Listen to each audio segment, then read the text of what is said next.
Masasalamat po sa buong taon na iningatan niya ang ating pamilya. Bagamat merong mga problema na maratuloy naman. Sa tulong ni Lord, nasusunod naman. Talagang minsan, sabi nga, kahit alam tayo ng Diyos, mayroon tayo na may pagkakaroon siya. Lalo minsan, nakakaranas din tayo ng ginhawa.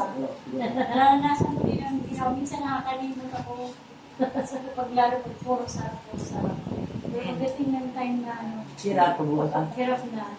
Kaya maalala mo sa Lord, matawa na pa. Ginaganan niya na may pagkukulang tayo. Hindi naman kasi tayo perfect. Talagang kailangan na lang natin laging tumawag sa kanya. Amen. Maraming beses ko na siya napatunayan kung paano siya tumutubog. Tayo Hindi po ako yan. sabi nga sa Sa likod po.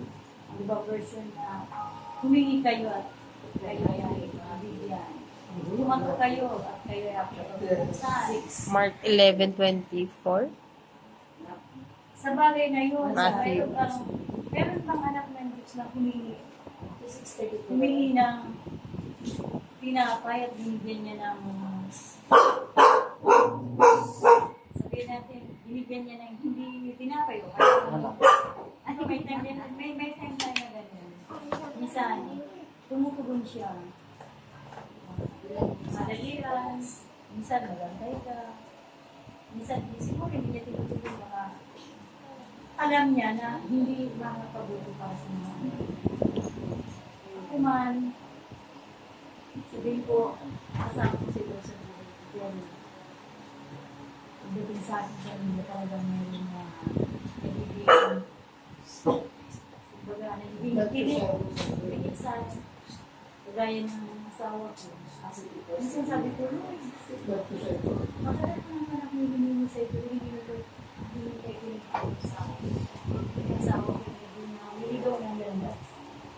Tulungan mo naman po siya tumaan sa daang liwanag, sa daang matuwid. Hindi pa rin wala na pag-asa na one time sa kanya. Maging sa trabaho, minsan may meron talagang, hindi talaga naiwasan sa trabaho. Yung mga kasama mo, sila din ang gumagawa, sumisira sa gumagawa sa nilang para na sila yung pero hindi na niya. Pinupuri siya. Talagang lahat. Siguro naman, ay di ko magsabihin niya naman talagang minsan kailangan natin bumibig sa kanya. Magpakaawa sa kanya. Pero nandyan siya. Tumutulong.